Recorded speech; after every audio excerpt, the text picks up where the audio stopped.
समय सर इतना तो ख्याल में आना चाहिए ना। कई लोग, मैं बोलता हूँ नए लोग शक्ल ऐसे देखते हैं कि भैया क्या बता रहे हैं, पता है ना। तो क्या कहा, नमः समय सारा है और नमः श्री वर्धमान है। तो इनमें कारण परमात्मा कौन सा? समय सर नमः समय सारे कारण परमात्मा, और कार्य परमात्मा कौन सा? नमः श्री वर्धमान है। इतना तो क्या, जिसमें कार्य ना, जिस कारण से कार्य की उत्पत्ति हुई और जिसमें उस कार्य के वर्तमान क्या हो गए, वो सिद्ध अवस्था की प्राप्ति हो गई, मतलब उस कार्य की उत्पत्ति हो गई। लेकिन वो कार्य किसके अंदर से उत्पन्न हुआ? तो वो कारण परमात्मा में से उत्पन्न हुआ। और वो कारण परमात्मा कौन है? अब वो कारण परमात्मा कौन है ना? अब समय सार नहीं, कौन है? मैं हूँ। मेरे अंदर वो सामर्थ्य विद्यमान है कि उस वर्तमान जैसी अनंत पर्यायों का पिंड हूँ मैं। वो तो एक पर्याय है ना, वो तो एक पर्याय। मैं ऐसी अनंत पर्यायों का क्या हूँ? समुदाय हूँ, पिंड हूँ मेरे अंदर से, है ना। ये तो बाकी है ना, जब भी उस कार्य की सिद्धि होगी, कहाँ से होगी? इस कारण परमात्मा से होगी ना। इस कारण परमात्मा के बिना उस कार्य की सिद्धि होने वाली नहीं है। तो जब भी जिस कार्य में भी, जिस अवस्था में भी उस कार्य परमात्मा की सिद्धि होगी, तो उसका कारण ये भगवान आत्मा मेरे अंदर विद्यमान है। भगवान हूँ कि भगवान बनना है? गुरुदेव श्री का यही तो उपकार है ना। गुरुदेव श्री का ये उपकार ना, क्या कहा कि भगवान हूँ कि भगवान बनना है ना। पर्याय स्वभाव के अपेक्षा से भी देखा जाए ना, तो भी शुद्ध है ना। इतना समय सार का स्टार्ट का नए पार नहीं शुरुआत ना। शास्त्रों के अंदर, शास्त्रों के अर्थ करने की पद्धति समझ में आनी चाहिए। नहीं तो जिनवाणी में जगह जगह है ना, जगह जगह व्यवहार की मुख्यता से भी कथन है, लेकिन हमें अपने प्रयोजन को समझना चाहिए। टोटल ने लिखा ना कि शास्त्र का जिनेंद्र भगवान द्वारा बताए अनुसार अर्थ नहीं करके अपने अनुसार अर्थ करता है, तो उसके लिए शास्त्र भी शस्त्र के समान हो जाते हैं। अपनी चलता हुआ विषय अभी पूजन में आया ना, तो ऐसे भाव आया आपको बताने के लिए। ये समय सार नाम का ग्रंथ है। सबको ख्याल है कि पूज्य गुरुदेव श्री ने सभा में 19 बार, है ना, 19 बार तो सभा में इसका स्वाध्याय किया, और अपने जीवन में तो न जाने कितनी बार समय सार को उन्होंने पढ़ा होगा। और जिस समय सार की प्राप्ति होते ही उनके स्वयं हृदयोद्गार निकले कि अहो, यह तो अशरीरी होने का शास्त्र है। ये शास्त्र मिला ना, तो शास्त्र कैसा है? तो अशरीरी होने का मार्ग है। हमें होना है कि नहीं होना है अशरीरी? थोड़ा सब बिल्कुल शांत रहते हैं क्या? इतने शांति नहीं चलेगी। बॉम्बे में तो सब बोलते हैं ना, तो आप थोड़ा जागृत अवस्था में रहिए। क्या कहा? अशरीरी होना है कि नहीं होना है? अरे नहीं हो पा रहे, अपनी पर्याय की कमजोरी है, लेकिन भावना तो उद्धता की भानी चाहिए ना। चाहे अभी वर्तमान में मुनि दशा नहीं आ पा रही है, लेकिन ये तो लगती है ना, जब भी मोक्ष होगा तब मुनि दशा के साथ ही मोक्ष होगा। तो दशा की भावना तो भाना, उद्धता की भावना तो भाना। तो ये जो अशरीरी होने का जो शास्त्र है, हमने भक्ति में बोलते ना, अशरीरी सिद्ध भगवान आदर्श तुम्ही। भैया किस किस के आदर्श हैं? कह तो दिया भक्ति में, अशरीरी सिद्ध भगवान आदर्श तुम्ही मेरे। लेकिन हमने अभी किस किस को आदर्श बना रखा है ना? हमारे आदर्श अभी कौन है ना? सबके किसी का अंबानी है ना, कितना कमाना है ना, जितना एक टीला खड़ा हो जाए ना, एक टीला हमारा भी खड़ा हो जाए, उतना कमाना है ना। इतना फेमस होना है कि हमको ट्रम्प के साथ बैठ करके है ना, टेरिफ के ऊपर चर्चा करने का मौका मिले, इतना फेमस। कह तो दिया भक्ति में, बड़े जोश से भक्ति में अच्छे से कह दिया,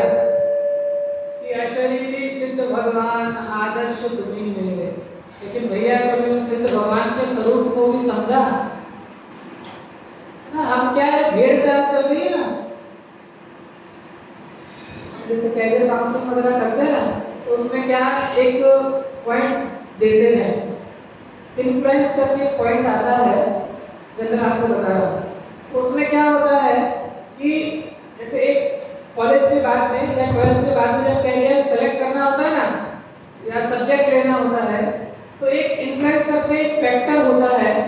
वो क्या करता है, सबसे पहले बच्चा इन्फ्लुएंस होता है अपने घर से, है ना। मम्मी पापा ने बोल दिया कि मेरा बेटा तो डॉक्टर बनेगा, इंजीनियर बनेगा, बचपन से घुट्टी में पिला दिया, तो वो हर बार के उसको वही सब्जेक्ट लेना है। सेकंड इन्फ्लुएंस होता है अपने फ्रेंड्स से, है ना। क्लास में 20 लोग थे, हमारा 5 लोगों का ग्रुप था, अब उसमें से 4 लोग साइंस ले रहे हैं, तो अब मैं भी क्या करूंगा ना, 4 लोगों ने साइंस ली ना, तो अब अपने को भी ऐसा लगता है कि अपना दूध नहीं टूटे, है ना। चाहे पढ़ी जाएगी नहीं जाएगी अलग बात है, लेकिन हम भी उस भेड़ चाल की तरह साइंस ले लेते हैं, है ना। क्या होगा, साथ में जाएंगे ना, सब साथ में जाएंगे। अरे भैया, है ना, ये तो स्वतंत्रता का मार्ग है। ये किसका मार्ग है? स्वतंत्रता का मार्ग है। बुद्धेशी कहते हैं स्वतंत्रता की पराकाष्ठा है। जैन धर्म में तो स्वतंत्रता की पराकाष्ठा है। बातों से बातें ख्याल आती हैं। एक स्टूडेंट स्कूल में सीखा, टीचर ने बोला आई माने मैं, टीचर ने बोला आई माने मैं। अब वो घर पर आ गया और घर पे आकर के बोलता है आई माने टीचर, आई माने टीचर, आई माने टीचर, है ना। मम्मी आई, मम्मी ने 2 लगाए, आई माने टीचर नहीं, आई माने मैं, आई माने मैं, ठीक है। अब उसका चेंज हो गई रात, आई माने मम्मी, आई माने मम्मी, आई माने मम्मी, आई माने मम्मी। पापा आए, पापा ने सुना लगाए तो बोला आई माने मम्मी नहीं, आई माने मैं। वो शुरू हो गया ना, कोई आई माने फादर, आई माने पापा, आई माने पापा। अब बताओ वो बच्चा कौन है? वो बच्चा कौन है? ना अनादि से ना ज्ञानी जीव पुकार पुकार के तुझे आत्मा का स्वभाव स्वरूप बताते हैं, लेकिन ये है ना, ये शरीर है ना, आई माने किसमें आई की मान्यता किसमें मान रखी है आपने? आई माने ना पहले जिस पर्याय में था, जैसे पहले भी कोई पर्याय थी ना, अब इसके बाद भी कोई पर्याय होने वाली है, तो इसने अपनी मान्यता आई माने मैं, है ना। त्रियंज गति में गया तो हर जीव को अपनी पर्याय में तन्मयता है ना, तो उसने आई माने मैं, है ना, आई माने मैं राहुल, आई माने ये, है ना, सौरभ, आई माने, सब अपने अपने में आई को लगा रखा है ना। कितनी बार भगवान पुकार पुकार करके कहते हैं कि आई माने ये नहीं, आई माने ये दे नहीं, आई माने तो मैं, अर्थात तेरी आत्म तत्व की चर्चा चल रही है कि जो तू आत्म स्वभाव है ना, वो उसका मतलब वास्तविक है, मैं पना, है ना। लेकिन हम क्या करें, है ना, हमने मैं पना किसमें मान रखा है? बाहर के संयोगों के अंदर, है ना। बाहर के जितने भी पदार्थ हैं, ये मेरा, ये मेरा, ना। जैसे अब ये मोबाइल है, अब ये मोबाइल यहाँ से नीचे गिर जाए, गिर के टूट जाए, तो किसको दुख होगा? किसका है उसको किसको दुख होगा? ना आपको तो दुख होने वाला नहीं है। चलो थोड़ा बहुत हो कि अरे भैया आए थे, उनका फोन टूट गया, है ना, नुकसान हो गया, लेकिन है ना सबसे ज्यादा तो किसको होगा? किस चीज का दुख है? मोबाइल टूटने का दुख है? मोबाइल तो अपना माना उसका दुख है। थोड़ा और आसान करता हूँ, हम मोबाइल की दुकान पे मोबाइल खरीदने गए, हम मोबाइल की, यहाँ पे है किसी की मोबाइल दुकान? कोई बताना नहीं है, मैं नहीं ले रहा भैया आपका मोबाइल, बताता हूँ तो हो तो, है ना। तो हम मोबाइल की दुकान पे मोबाइल खरीदने गए, अब हमने उसमें से मॉडल सेलेक्ट कर लिए, 10-12 अच्छे अच्छे मॉडल देखे और उसमें से हमने एक मॉडल सेलेक्ट कर लिया कि भाई ये मॉडल बहुत अच्छा है, आईफोन 16 या जो भी है, मैं कल आकर आपसे ये फोन लेकर जाऊंगा, ठीक है। हमने सेलेक्ट करके आ गए फोन। अब रात में उस दुकान में आग लग गई। रात में क्या क्या हुआ, उस दुकान में आग लग गई और आग लगने से वो पूरी दुकान जल गई। तो अब आपको दुख होगा कि नहीं होगा? ना किंचित लगेगा तो सही, अरे है ना, हमने फोन करेक्ट किया था, लेकिन फिर भी मोबाइल तो कैसा था, बिल्कुल ये मोबाइल वही है ना, मोबाइल तो वही था, लेकिन उस मोबाइल की जो मान्यता है ना, मेरे जेब में रखा मोबाइल और उस दुकान में रखा मोबाइल, उस मोबाइल में मुझे राग तो हो सकता है, उस दुकान में रखे मोबाइल में मुझे राग तो हो सकता है, लेकिन मेरा मोह उसमें नहीं है। ये राग और मोह का अंतर समझते हैं? हम बचपन से पढ़ते तो आते तीन है ना, मोह राग द्वेष। द्वेष को तो हम सभी समझते हैं, लेकिन ये राग और मोह का जो अंतर है ना, वो बहुत समझने योग्य अंतर है। हमारा बेटा चाहे कितना भी नालायक क्यों नहीं हो, और पड़ोसी का बेटा चाहे कितना ही लायक क्यों नहीं हो, है ना, सब चीजों में आगे क्यों नहीं हो, अव्वल क्यों नहीं हो, तो हमारा बेटा सब चीजों में फिसड्डी क्यों नहीं हो, लेकिन फिर भी जायदाद किसके नाम पे करोगे? किसके नाम पे करोगे? उस बेटे में, पड़ोसी के बेटे में राग तो हो सकता है, लेकिन ये जो मोह की, जो दृढ़ मोह है ना, इस मोह की जो मान्यता है वो अपने ऐसी पड़ी हुई है। इसके लिए जो मोह रूपी मान्यता है ना, इसमें जीव पाप को तो बुरा समझ रहा है ना, देश को तो बुरा जानता है, लेकिन ये जो राग भाव है, ये जो पुण्य भाव है, इस पुण्य भाव को धर्म मानता है, तो आचार्य को उसकी इस मान्यता का निषेध कर रहे हैं। ये जो तू पुण्य भाव से मोक्ष की प्राप्ति मानता है, वो मोक्ष पुण्य भाव से होने वाला नहीं है। अपना चलता हुआ विषय है, 104 नंबर का कलश है, एक बार पाठ करते हैं। निषेधे सर्वस्मिन् सुकृत दुरिते कर्मणि किला प्रवर्ते नैष्कर्म न खलु मुनिय संत शरणा तथा ज्ञाने ज्ञानं प्रतिचरत मेषामि शरणं स्वयं विन्द्रन्ते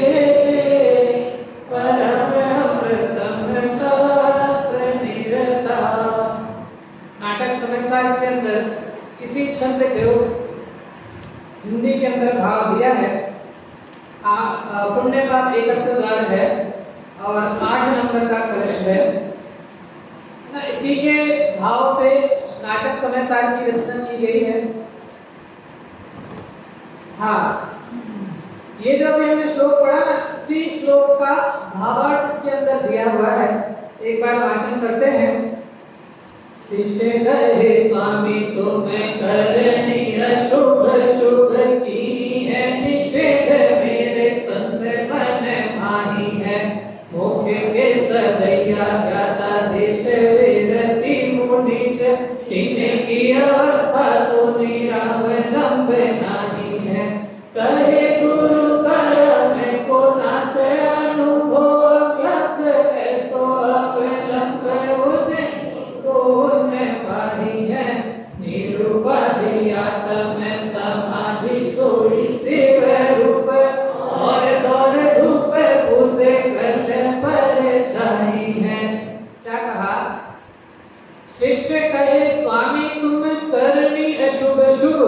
शिष्य कहता है हे आचार्य भगवान, तुमने शुभ और अशुभ इन दोनों ही कीनी है निषेध, इन दोनों ही प्रक्रिया को क्या कर दिया?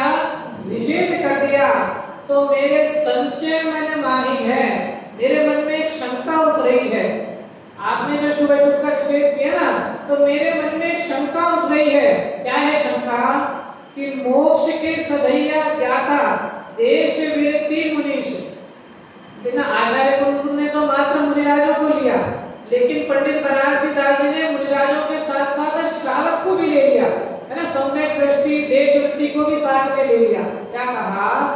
कि जो मोक्ष के जो साधक है ना, कि जो मोक्ष मार्ग पे चलने वाले जो साधक जीव हैं, उसमें उसमें कौन कौन से ज्ञाता, सम्यक दृष्टि जीव, चौथे गुण स्थानवर्ती, देशवर्ती, पंचम गुण स्थानवर्ती और मुनीश छठे गुण स्थानवर्ती जो जीव हैं, इनकी अवस्था तो निरालंब नहीं है कि अभी उनकी अवस्था निरालंब नहीं हुई है, उनको किसी न किसी का अवलंबन लेना पड़ता है। जो भी सम्यक दृष्टि जीव है, देशवर्ती जीव है, छठे गुण स्थानवर्ती जो मुनिराज हैं, उनकी अवस्था अभी निरालंब नहीं हुई है, उनको किसी ना किसी का अवलंबन लेना पड़ता है। और आपने तो सबका क्या कर दिया, निषेध कर दिया, आपने तो दोनों भावों का निषेध कर दिया।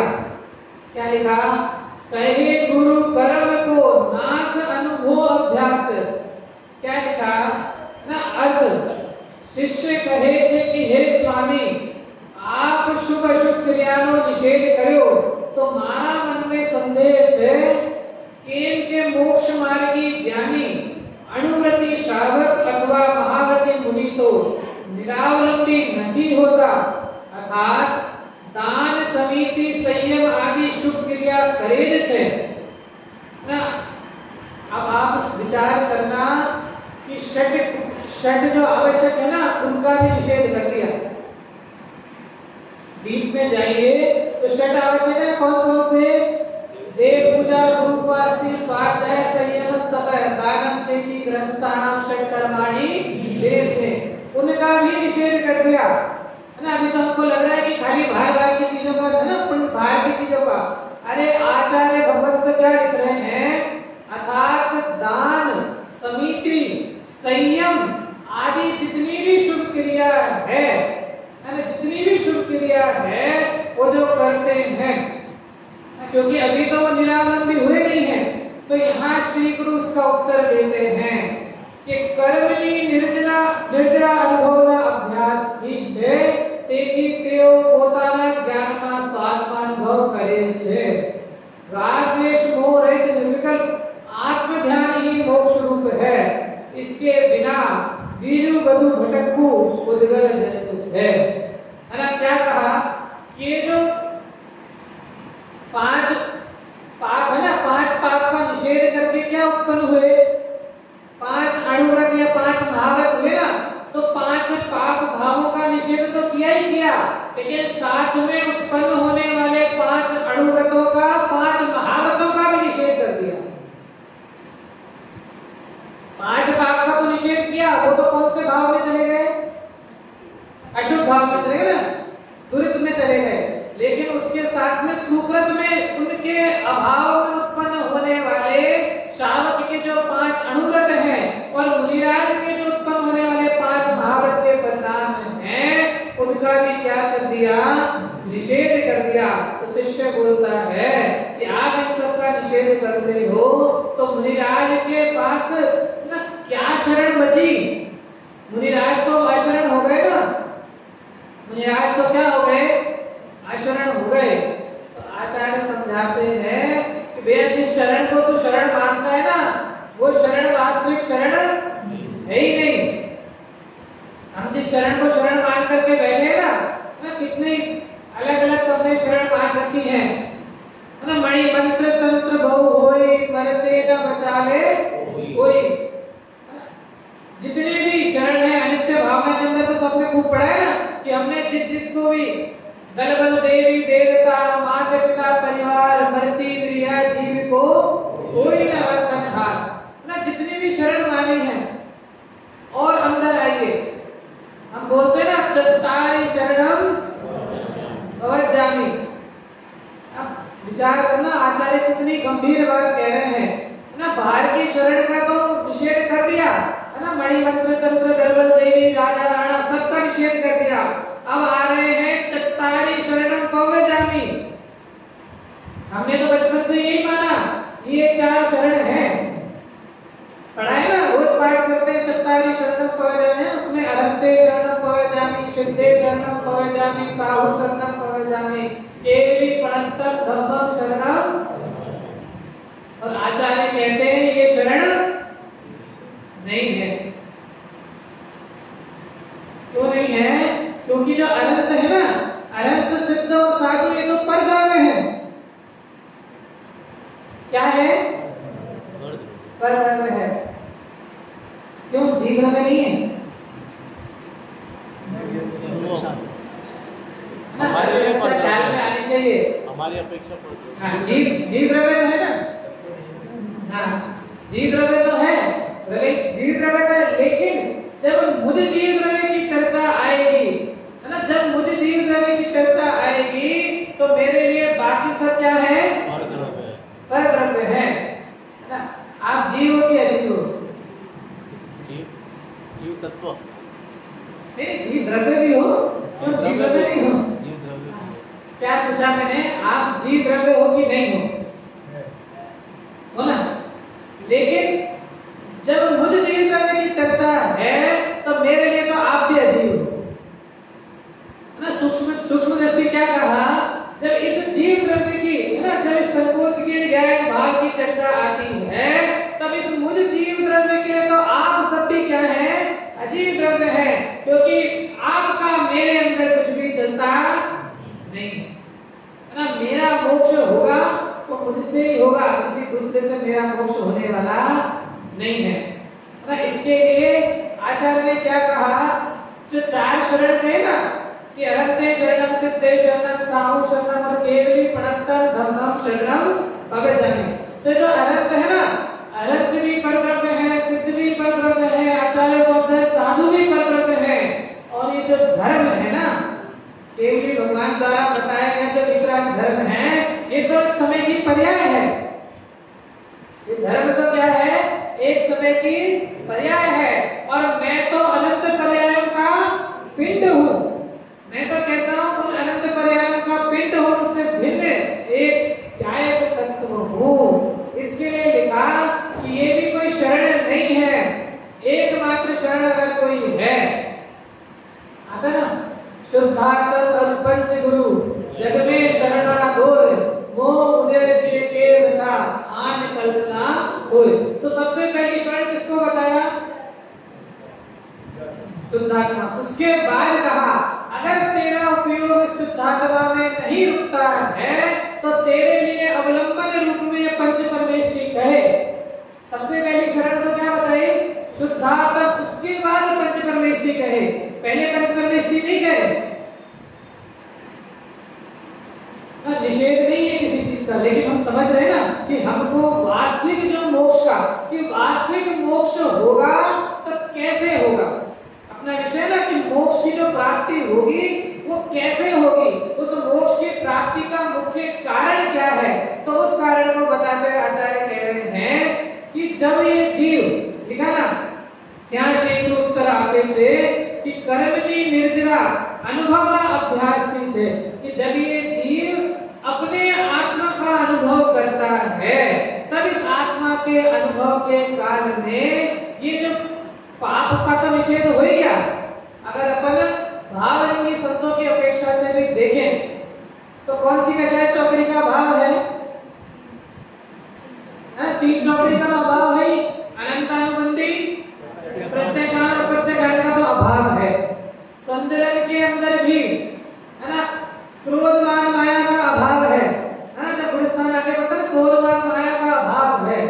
अब लोभ के अंदर भी जो प्रशस्त राग है ना, प्रशस्त राग का जो अंश बचा है, ऐसा जो प्रशस्त राग का अंश बचा है, उस रागांश के वश होकर के मुनिराज अपने को,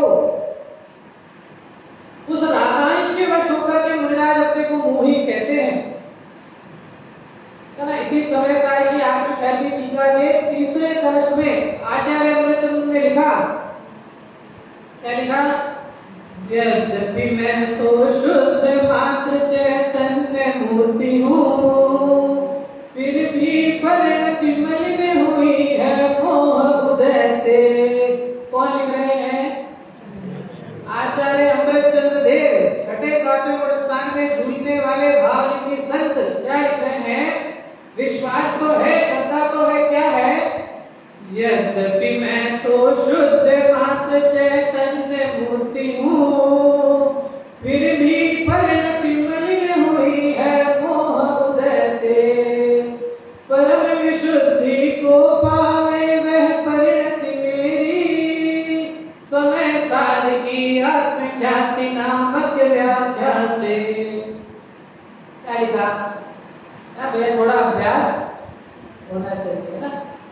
इतनी सुंदर जैसे नाटक समय सार है ना, नाटक समय सार तो जैनों की रामायण है ना। जब नाटक समय सार का कोई स्वाध्याय करेंगे ना तो इसमें अंत में पंडित बनारसी दास जी ने लिखा है, क्योंकि बनारसी दास जी और तुलसीदास जी समकालीन थे ना, समकालीन थे। तो जब बनारसी तुलसीदास जी की जैसे रामायण घर घर में बांची जाती थी, ऐसे उस समय हर जैनी के घर में समय सार नाटक के पद्यों का वाचन भी होता था सायंकाल।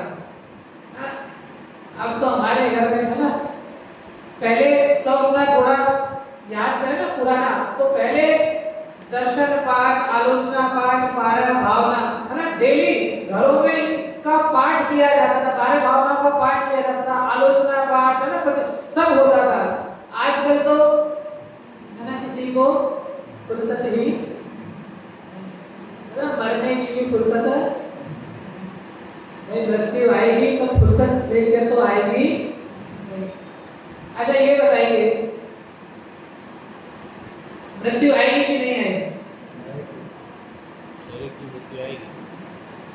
आएगी कि नहीं आएगी, है ना? ये तो नक्की है ना, लेकिन हम बैठे ऐसे हैं जैसे हम तो कभी मरने वाले नहीं है ना। अभी कहा जाए ना, हमने तो क्या क्या नहीं देख लिया है ना, हमने क्या नहीं देख लिया है ना, बाढ़ भी देख ली है ना, कोविड जैसी महामारी है ना, पहले तो लोग हैडरा पीलिया ये लोग बोलते थे, हमने तो कोविड देख लिया है ना। जब पहली लहर आई ना तो लोग, कुछ लोग डरे, लेकिन कुछ लोग तो अरे हमारे कुछ नहीं होता है ना, कुछ नहीं, वो सब कहने की बातें, कुछ नहीं होता, कुछ नहीं होता है ना। फिर धीरे धीरे क्या हुआ है ना, जैसे जैसे वो महामारी बढ़ने लगी है ना, वैसे वैसे सबको क्या हुआ, अरे भैया है ना, कब क्या भरोसा, समाज के जो ग्रुप हो गए उन पे डेली का कुछ ना कुछ है ना, कोई ना कोई न्यूज आ रही, तो हमने क्या क्या नहीं देख लिया, इससे ज्यादा और क्या देखना बाकी रहा बताइए?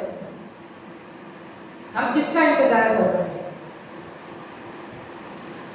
इससे ज्यादा और क्या देखना बाकी, हम किसका इंतजार कर रहे हैं? अगर ये अवसर दौल समझ सुन चेत सयाने, काल वृथा मत होवे, यह नर भव फिर मिलन कठिन है, जो सम्मिल नहीं ना। एक बार कर्णानियों की अपेक्षा देखो, उंगली के पोरे पे कितने लायक मनुष्य के भाव मिलते हैं। सबसे ज्यादा राशि निगोद में या सिद्ध में? सबसे ज्यादा राशि कहाँ है? या तो निगोद में है या सिद्धों में है।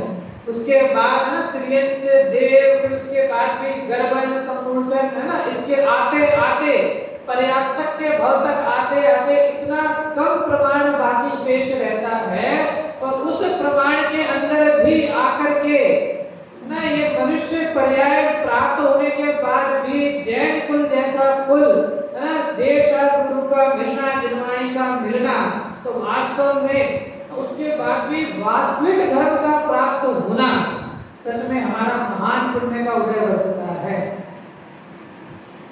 एक स्लोगन आया था अभी कुछ दिन पहले, कुछ दिन तो नहीं, कुछ वर्ष पहले, अच्छे दिन आने वाले हैं।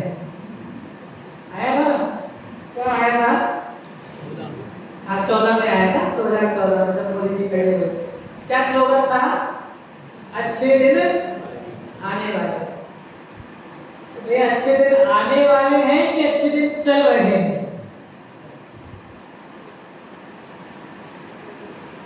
हाँ क्या पूछा? अच्छे दिन आपके आने वाले हैं कि आपके अच्छे दिन चल रहे हैं?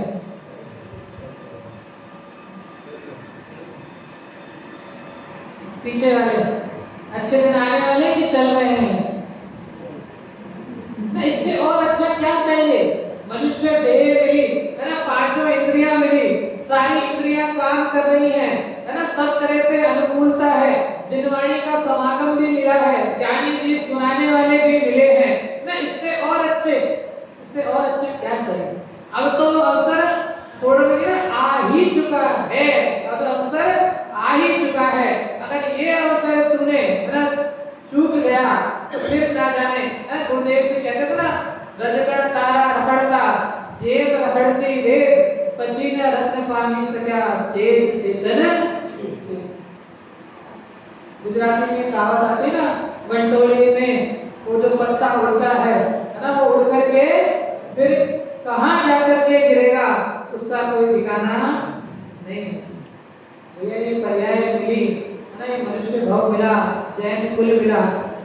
आचार्य भगवत कहते हैं कि तू जो अनादि से इस पुण्य भाव के अंदर है ना मोह बुद्धि रखकर चल रहा है, उस भाव से भी मोक्ष होने वाला नहीं है।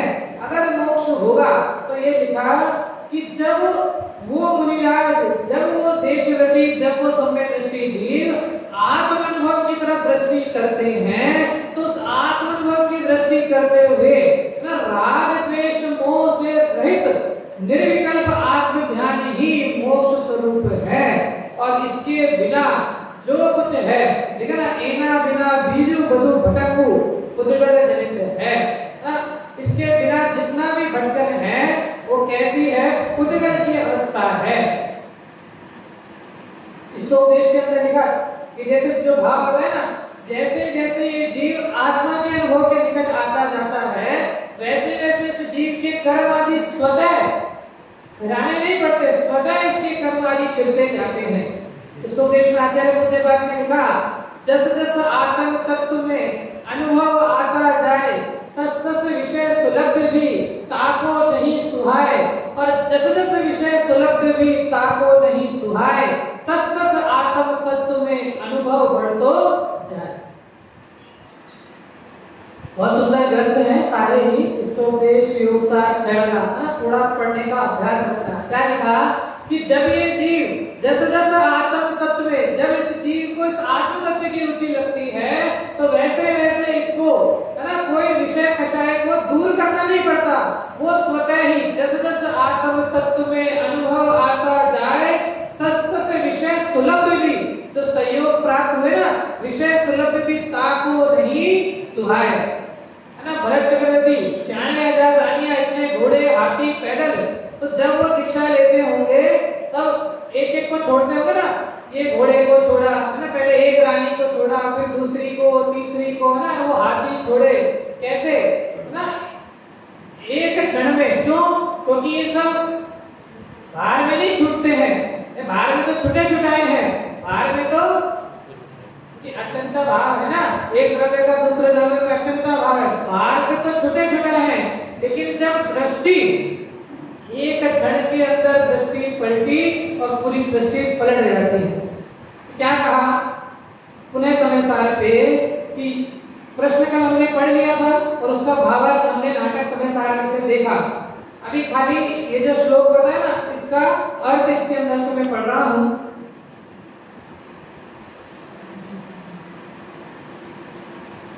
हाँ, वापस प्रश्न बोल देता हूं। यहाँ जो अभी नाटक समय सार में कहा ना, शिष्य के मन में शंका है, यहाँ एक प्रश्न उपस्थित होता है, यदि मुक्ति के मार्ग में सभी कर्म त्याग करने योग्य हैं, तो फिर मुक्ति मार्ग के पथिक मुनिराज क्या करेंगे, क्योंकि उन्हें तो करने को कुछ शेष रहा ही नहीं। तो इसका उत्तर देते हैं, अर्थ सुकृत और दुष्कृत सभी प्रकार के कर्मों का निषेध किए जाने पर निष्कर्म अवस्था में प्रवर्तमान निर्वृत्ति में जीवन जीने वाले मुनिराज कहीं अशरण नहीं हो जाते, क्योंकि तूने जिसको शरण माना है ना, जिसको तू शरण मान करके बैठा है, वो मुनिराज उसको शरण मानते ही नहीं है। तूने जिसको शरण माना है ना, बाहर का जितना भी पदार्थ है ना, वो सब तो कैसे छोड़ के चले जाने वाले हैं। अंतिम शरण ये आत्म तत्व कार्य भावना में बोलता है ना युगल जी वाली, कि ये जितने भी अनित्य अक्षर ये सब तो कैसे सब नश्वर हैं, साथ में जाएगा तो क्या जाएगा, चिर रक्षक धर्म हमारा हो, धर्म हमारा चिर साथी, जग में ना हमारा कोई था, हम दीना रहे जग के साथी। क्या कहा, चिर रक्षक धर्म हमारा हो, वो धर्म हमारा फिर साथी, क्योंकि बाकी जितनी भी चीजें है ना, तने धन को साथी समझा था, पर ये भी छोड़ चले जाते ना, जितने भी संयोग हैं। अब उसमें जो नौ कर्म रूप अवस्था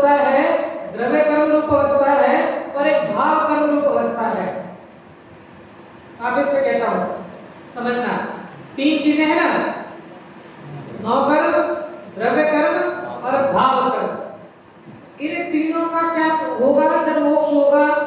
इन तीनों के निषेध पूर्वक मोक्ष की उत्पत्ति कही। तीन कर्म तो जो कर्ममय कहा जाता है, 9 कर्म, द्रव्य कर्म और भाव कर्म। अब ये समझना, समय साल की जब 38वीं गाथा से पहले जो 36वीं 37वीं गाथा का जब प्रकरण आता है, जब जो संकर दोष की जब चर्चा हुई है ना, ये भाव जो विश्व बने की जो चर्चा हुई, तो 3 भाव होते हैं। 3 भाव होते हैं। कौन कौन से? ये भाव, ज्ञायक भाव और भावक भाव। नाम याद रखना, मैं बाद में पूछूंगा। 3 नाम बताए गए हैं। अब थोड़ा क्रम चेंज कर रहा हूं। ये भाव, भावक भाव और ज्ञायक भाव। कौन कौन से? ये भाव, भावक भाव और ज्ञायक भाव। ये 3 भाव बताए और 3 कर्म बताए। कौन कौन से? 9 कर्म, द्रव्य कर्म और भाव कर्म।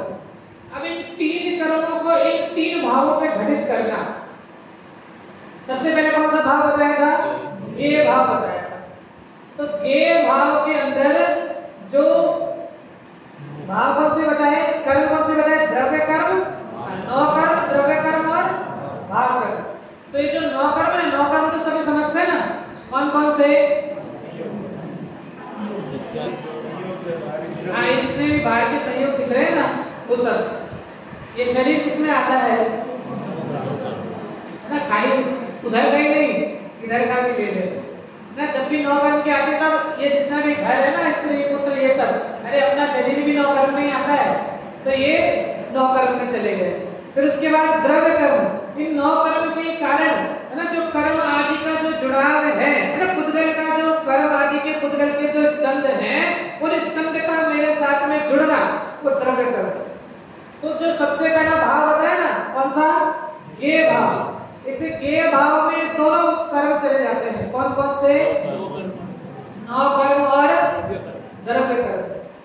थोड़ा समझना, 3 कर्म बताए, 9 कर्म, द्रव्य कर्म और भाव कर्म, और 3 भाव बताए, ये भाव, भावक भाव और ज्ञायक भाव। तो अब ये भाव में कौन कौन से कर्म चले गए? 9 कर्म और द्रव्य कर्म किसमें चले गए? ये भाव। अब उसके बाद में चर्चा आती है भाव कर्म की, है ना, जो मोह राग द्वेष के भावों के द्वारा ना, जिस भाव के कारण से वो द्रव्य कर्म हो रहे हैं, वो भाव जो है, वो भाव कर्म किसमें जाता है? भावक भाव। भाव कर्म किसमें जाता है? भावक भाव। अब इन भावक भाव के बिना, इस भावक भाव के बिना जो शुद्ध भाव है, एकमात्र जो ध्रुव ज्ञायक भगवान भाव, जो आत्म तत्व का जो भाव है, वो भाव का नाम है ज्ञायक भाव, जो कर्मों से रहित अवस्था है। और आपको आसान करूं, शैडाला की 6वीं ढाल, शैडाला तो पढ़ी होगी ना सबने।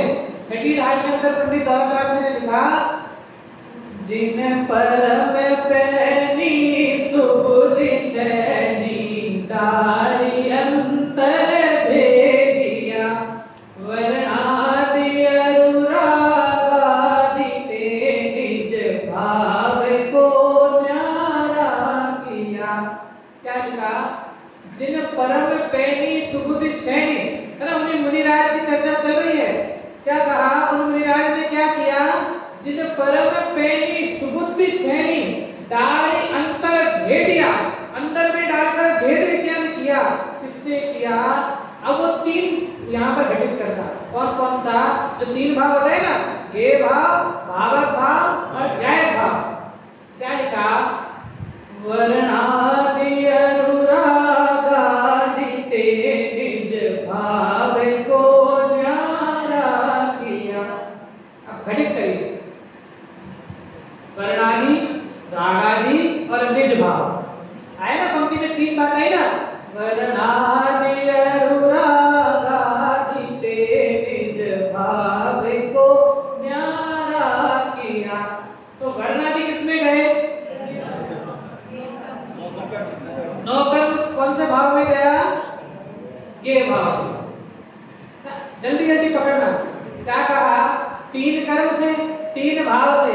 अब ये तीन उनकी अवस्था बताई गौतम ने। क्या बताई कि जब मोक्ष की अवस्था प्राप्त होती है तो उससे पहले जीव साधक दशा में क्या होता है कि वो अपने है ना सम्यक ज्ञान रूपी छेनी के द्वारा जब भेद ज्ञान करते हैं तब क्या होता है सबसे पहले वर्णादि है ना, जितने भी नौ कर्म आदि है ना, वर्णादि मतलब गेय भाव, इस गेय भाव का जितना भी विषय है तो वर्णादि से फिर आया रागादि से, उसमें आ गया भाव कर्म ना, वर्णादि में चला गया नौ कर्म और द्रव्य कर्म, फिर आया रागादि, रागादि में क्या गया भाव कर्म है ना, भाव।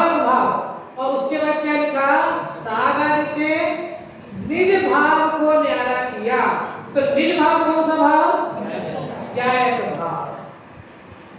समझ में आया, ख्याल रहेगा ना तीन भाव ना, जो तीन भाव है वापिस से क्या लिखा, जिन्हें परम पहली सुबुद्धि चैनी दारी अंतर भेदिया वर्णादि अनुरागादि ते निज भाव को न्यारा किया। तो वही लिख रहे हैं कि जो मुनिराज अपने ज्ञान द्वारा, मैंने कल कहा था ना, आपकी आवाज मुझ तक आए चाहे नहीं आए, लेकिन आपकी आवाज आप तक आनी चाहिए। क्या कहा, आपकी आवाज, आप बोलो ना, आपकी आवाज मुझ तक आए चाहे नहीं आए, मुझ तक नहीं भी आएगी तो चलेगा, लेकिन आपकी आवाज आप तक जानी चाहिए। तो जो मुनिराज जब अपने आत्मानुभव में लीन होते हैं तब आत्मानुभव में लीनता की अवस्था होती है।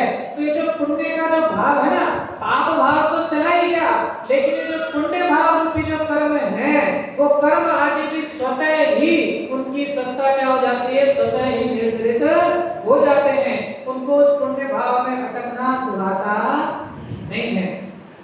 उन्हें मैंने अभी समय कलश का एक वो लिया था ना, उसमें से एक प्रश्न पूछने का ध्यान आया है, पूछ लेता हूं। अच्छा, कौन सा कलश बोला था अभी मैंने, समय सार कलश, आपने बैठी टीका का तीसरा नंबर था ना। क्या कहा था, यद्यपि मैं तो शुद्ध मात्र चैतन्य मूर्ति हूँ, फिर भी परिणति मलिन हुई है मोह जैसे, परम विशुद्धि को पावे वह परिणति मेरी, समय सार की आत्मख्याति नामक व्याख्या से। तो प्रश्न है, ध्यान देना, अंतिम दो पंक्ति। प्रश्न क्या है कि आचार्य कह रहे हैं कि मैं हूं तो शुद्ध, यद्यपि मैं तो शुद्ध मात्र चैतन्य मूर्ति हूं, लेकिन फिर भी अभी परिणति ना, मेरी पर्याय क्या है, फिर भी परिणति मलिन हुई है मोह के। ये जो मोह है ना, वो मोह भी कैसा, किंचित प्रशस्त रागांश वाला जो मोह है, उसके उदय के कारण मेरी परिणति कैसी है, मलिन हो रही है। अब क्या कह रहे हैं कि परम विशुद्धि को पावे वह परिणति मेरी, किसके द्वारा, समय सार की आत्मख्याति नामक व्याख्या से। अब प्रश्न ये है, आचार्य अपने चंद्र ने लिखा कि जो समय सार की आत्मख्याति व्याख्या मैं कह रहा हूं ना, उसके द्वारा मेरी पर्याय, मेरी परिणति परम विशुद्धता को प्राप्त हो। सही है कि नहीं?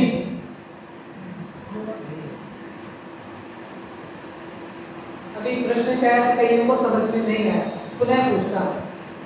आचार्य भगवान शास्त्र की टीका लिख रहे हैं और कह रहे हैं मैं जो टीका लिख रहा हूँ इस आत्मख्याति के लिखने के द्वारा मेरी परिणति परम विशुद्धता को प्राप्त हो। तो ये कथन सही है कि नहीं?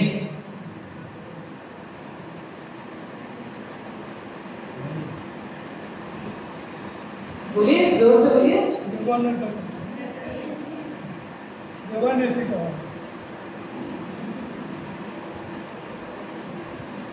हाँ, विचार करने की वस्तु है ना, इसके लिए ना भाव समझना, जो लिखा है ना उस लिखे का भाव हमको समझने की आवश्यकता है। क्या कह रहे हैं, क्रिया तो लेखन की क्रिया है, और लेखन की क्रिया कौन से स्थान में होती है?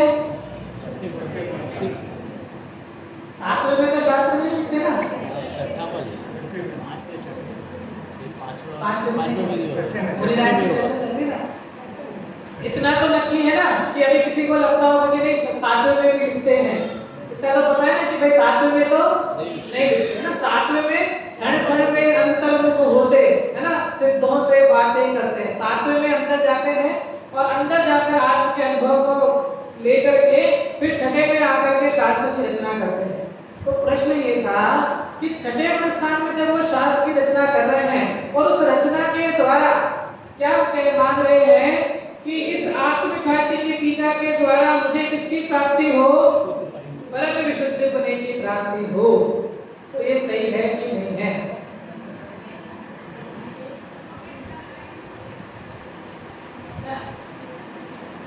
ये प्रश्न, इसके लिए प्रश्न क्यों पूछे जाते हैं कि ये प्रश्न हमको विचार करने का अवसर देते हैं। नहीं तो हम तो पेज तो हम पलटते ही रहते हैं डेली, ऐसे ही पलटता है। लेकिन जो प्रश्न है ना, हमको विचार करने का अवसर देता है। क्या भाव है कि ये जो लेखन की क्रिया ना, वो तो शुभ भाव है। ये तो नक्की है ना, लिखने का भाव शुभ भाव, शुद्ध भाव तो नहीं हो सकता ना। लेखन की जो क्रिया है वो कभी शुद्ध भाव तो नहीं हो सकती, शुभ भाव है। और शुभ भाव से शुद्ध भाव की कामना की गई है, तो कभी शुभ भाव से शुद्ध भाव की प्राप्ति नहीं होती। ये फिर आप पढ़ना टोटल जी का है ना, रेसिप्रोसिटी के आगे सविकल्प से निर्विकल्प करने का जो विधान बताया ना, है ना, वो आप पढ़ना है, थोड़ा आप भी पढ़ना है ना। क्या कहा कि आचार्य क्या कह रहे हैं उसमें कि मैं जो आत्मख्याति टीका लिख रहा हूँ, अंत में तो उन्होंने कह दिया कि इस टीका को लिखने में स्वरूपभूत अमृतचंद्र का कोई हाथ नहीं है।